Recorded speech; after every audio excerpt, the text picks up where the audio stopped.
Have you ever looked back and wondered if the best parts of your story have already passed? Maybe the children are grown, the house is quieter, and some days feel longer than others.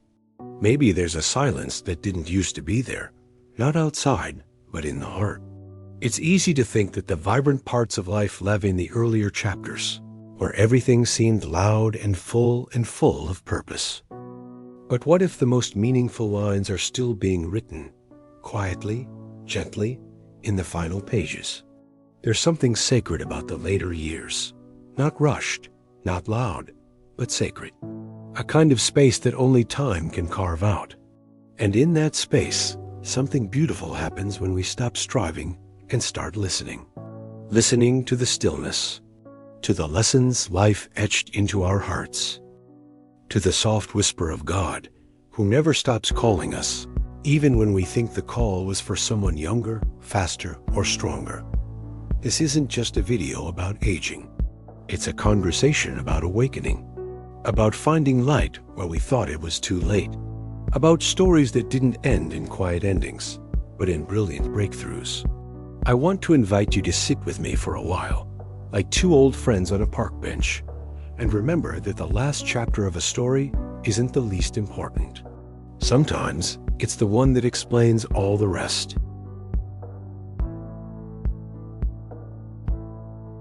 Let me tell you about Donna Isabel. She lost her husband when she was 73. They had been married for almost 50 years. He was her partner in everything. After his passing, her days were quiet, predictable, heavy. She thought her purpose had gone with him, that she had served her time, that now she was meant only to remember.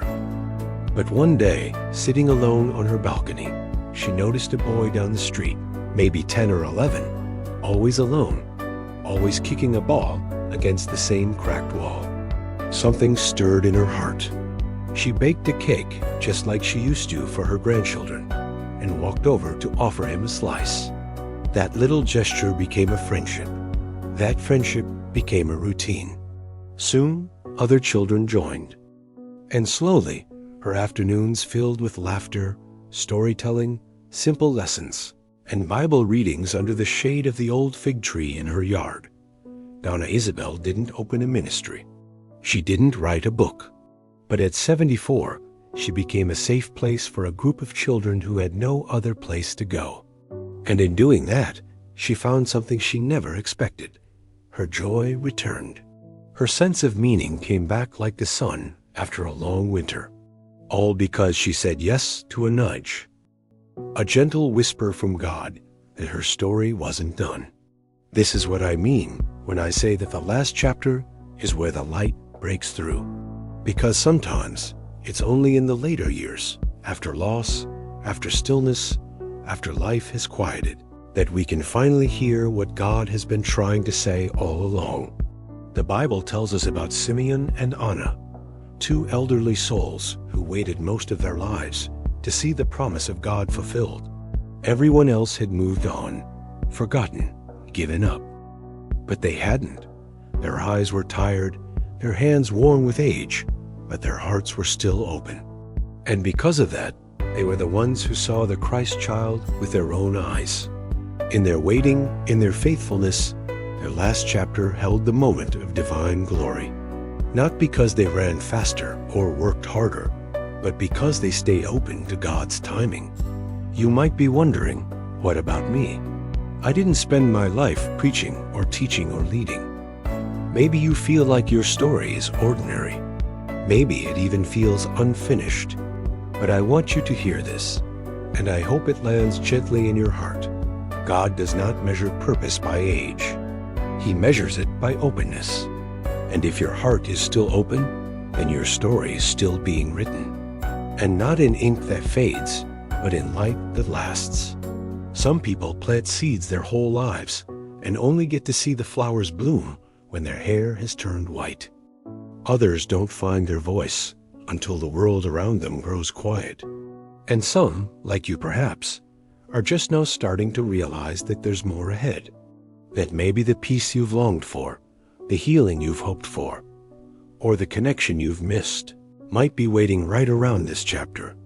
I think of another man I once knew, Simeon. He worked hard his entire life, rarely went to church, always said he didn't have time. At 78, he fell ill, and everything slowed down. He moved in with his daughter, started reading the Bible she left on the nightstand. One day he told her, with tears in his eyes, that for the first time in his life, he felt like someone was actually speaking to him through those pages. He gave his life to Jesus on a rainy afternoon, with the sound of thunder in the distance and his granddaughter holding his hand. That moment, he said, was the most alive he'd ever felt. So don't believe the lie that you are too late, that the train already passed, that all that's left is waiting for the end. That's not how God works. If He woke you up this morning, it means there's still breath in your lungs for a reason. If your eyes opened, then your spirit still has something to see, and it might be something beautiful. Maybe it's reconciliation with a son you haven't spoken to in years. Maybe it's finally sharing your testimony with someone who needs hope. Maybe it's learning to pray not out of duty, but out of friendship with the one who's been walking beside you all along. Or maybe, just maybe, it's finding the courage to believe again. To believe that you're not forgotten. That your life isn't a collection of fading memories, but a vessel still carrying light. Light that might shine brighter now than it ever did before. If anything in this beginning spoke to your heart, I invite you to stay with me for a little longer. We still have more to share. And if you haven't yet, I'd be honored if you would subscribe to the channel and click like on this video. It helps us bring these messages to more hearts and reminds you that you're not walking this journey alone. Let's keep going together. Some moments in life come wrapped in silence. Not the silence of peace, but the kind that feels like waiting. Like standing on the edge of something you cannot name. And sometimes, especially as we age, that waiting becomes a familiar companion. We wait for visits, for calls, for clarity, for healing, for answers that don't always come in the way we imagined. But what if that waiting is not wasted? What if it is preparation? You see, God often writes slowly, not because He is late, but because what He is writing has depth. And it is often in that slowness that the deepest transformations take place. Sometimes we think our strength is fading, but what is really happening is that other parts of us are being strengthened, parts we once overlooked. The part that listens more than it speaks, that comforts more than it commands, that hopes without needing proof. There is a story I heard once about a woman named Teresa. At 81, she found herself caring for her husband, who had fallen into the shadows of dementia. Their days were repetitive, quiet, sometimes heartbreaking. He didn't always remember her name. Some days he thought she was a nurse or a neighbor, but she never stopped calling him by the name she loved. Never stopped holding his hand. One evening, as she helped him into bed, he looked at her, eyes momentarily clear, and said, "You are still the love of my life." That moment, just a few words, was enough to flood her heart with the kind of light that only comes after long shadows. Her care, her tenderness, her faithfulness, none of it had been in vain. Even when it was not recognized, even when it felt like she was walking through fog, God had been there, giving her strength, giving her meaning. And in that moment of clarity, He gave her a gift she would never forget. There is something sacred in being able to love, even when it is hard, to remain present when others fade. That too is purpose. That too is calling. And it is no less holy than preaching to crowds or traveling to distant places. Sometimes the holiest thing we can do is simply be there, with love, with grace, with faith that does not shout, but whispers gently, "I am still here." Do you know the story of Caleb? He was not a young man when he asked for his inheritance.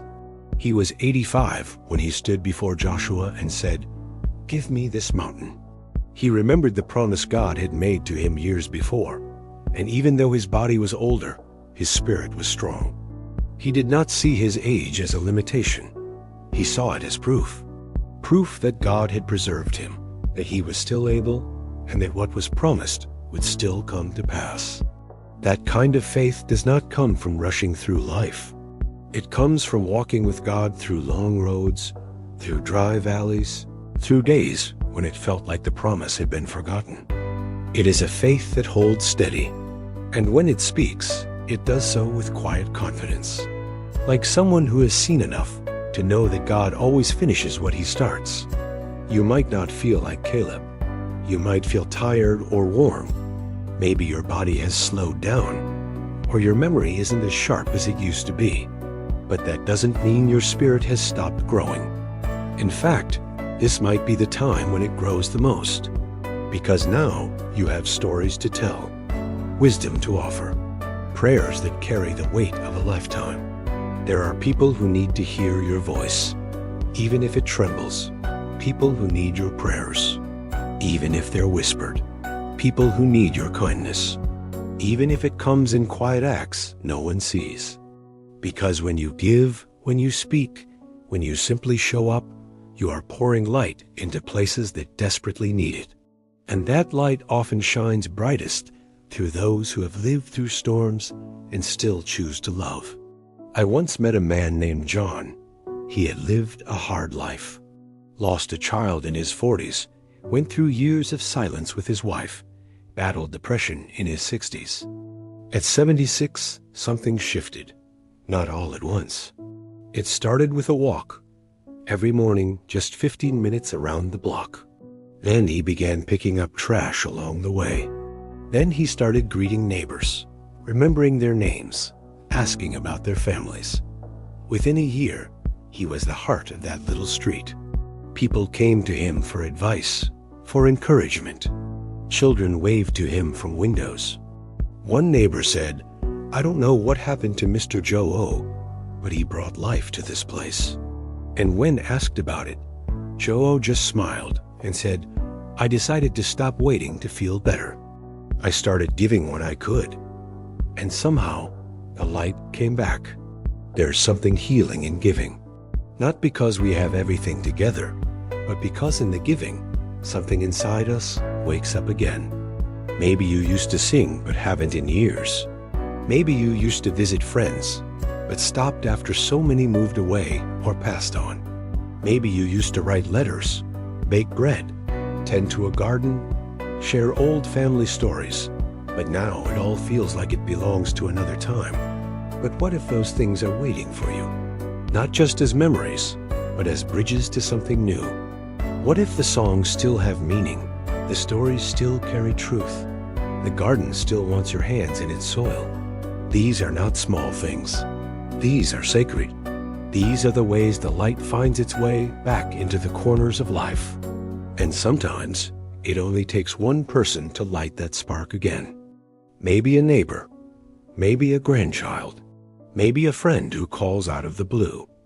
Or maybe it is this moment right now, this conversation, a reminder that your presence matters, that your chapter is not over, that you are still a page being written by the author of life himself.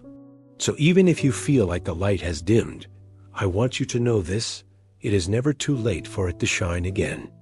Sometimes all it needs is a small crack in the wall, a window open just a bit, a heart that whispers, "I'm ready." And that is enough for God to begin something beautiful. There's something about the quiet at the end of the day. When the sun begins to lower and shadows stretch across the floor, it often brings a kind of reflection that doesn't happen in the noise of morning or the busyness of afternoon. That quiet is where many older hearts begin to ask deep questions. Did I do enough? Did I love well? Did my life mean something? And yet, in those same moments, if we're listening closely, we might hear something else. Not a question this time, but a whisper, a gentle, steady voice that says, "I am not done with you." That whisper doesn't come with pressure. It comes with peace, not with noise, but with invitation. A reminder that while others might see a person at the end of the road, God sees someone still standing at the edge of possibility. You may not move as quickly as you used to. You may forget things now and then, or feel the aches that weren't there before. But those things do not cancel your purpose. They do not erase your light. In fact, they may make it shine brighter, because now your kindness comes with depth. Your words come with experience. Your faith comes not just from knowledge, but from having lived through seasons of joy and sorrow, and still choosing to believe. I remember a woman named Marta. She had lived most of her life feeling like she was always behind others. She wasn't loud. She didn't have fancy degrees or a long list of achievements. But when her younger sister passed away, Marta was the one who held the family together. She prayed when no one else remembered how. She cooked when no one had the strength. She sat with people in silence, offering presents instead of advice. And after everything quieted down, someone said to her, "I never knew how much we needed you until now." That's the thing about this season of life. It reveals what is lasting, what remains when the noise fades. And what often remains is love. A kind of love that doesn't need to be impressive. It just needs to be present. And in that presence, healing can happen. Not just for others, but for ourselves too. You might be holding wounds that never quite healed, words that were never said, regrets that still visit you in the stillness. But here's what I hope you remember. It's not too late to forgive. It's not too late to be forgiven. It's not too late to begin again, even if it's just beginning to see yourself the way God sees you, deeply loved, fully known, still valuable, still called. Sometimes the light doesn't come in a flash. Sometimes it breaks through little by little, like morning slipping through the curtains, like peace returning after years of unrest, like joy rising again after long silence. It may come in the form of a renewed friendship, or a moment of unexpected laughter, or even in the soft gratitude that fills your heart for no reason at all. God's light does not retire. His mercy does not expire with age. His calling does not fade with time. If anything, it becomes clearer, stronger, more rooted in what truly matters. And your story right now is still being used. Every prayer, every conversation, every act of patience, every small kindness, all of it is seed planted in soil you may never see grow, but that will bloom nonetheless. You may never know how your life is impacting someone else. You may think your presence is small, but to someone, it is everything. A word you said in passing, a gesture you thought was unnoticed, a memory you shared that unlocked someone's hope. These things matter, and they often matter most when we think we have little left to give. So if you've been wondering whether your chapter is closing, I want you to imagine something. Not a book ending, but a lamp being lit, a soft glow in a dark room, a warmth that draws others near. That is what you carry, not because of titles or youth or strength, but because of who you are in God's hands, a vessel of light, refined by time, shaped by experience, filled with grace. There is a kind of beauty that only age brings, the kind that doesn't need to announce itself. It just is. It radiates in your eyes, in your words, in the way you notice things others miss, in the way you can sit with someone and make them feel seen. That beauty is not behind you. It is right now. It is alive in every breath you take, in every choice you make to live this day with intention, with faith, with love. Maybe today is the day you write that letter, make that phone call, start that journal, share that story, open that Bible that has been waiting on your shelf. Or maybe today is the day you simply pause and say, "Thank you, God, for letting me live this long, and please, keep using me however you wish." The world needs more voices like yours, voices that carry not just words, but wisdom, that speak not just of facts, but of faith, that have known sorrow, yet still sing, that have seen loss, yet still hope. These are the voices that bring healing. These are the lives that shine when all others grow dim. And if you've made it to this point in our conversation, I want to thank you, not just for listening, but for being here, for being willing to believe that your story still matters, that your final chapters might just be the most powerful ones yet, that the light can still break through, and when it does, it often glows with a warmth that only time can bring. So if something touched your heart today, I'd love to hear from you. Leave a comment below. Tell me your story. Or simply say, I'm still here. Because sometimes, that's the most powerful testimony of all. And if you know someone who needs to hear this, someone who might be feeling forgotten or lost in their later years, share this video with them. Be the one who brings light to their page. And if you haven't yet, I'd be grateful if you would subscribe to the channel. It helps us continue sharing messages like this. Messages that remind us all that no matter how many birthdays we've had, God still holds the pen, and He is still writing something beautiful. You are not forgotten. You are not finished. You are not alone. This is not the end of your story. This is the place where the light breaks through, and I am so glad we could walk this part of the journey together.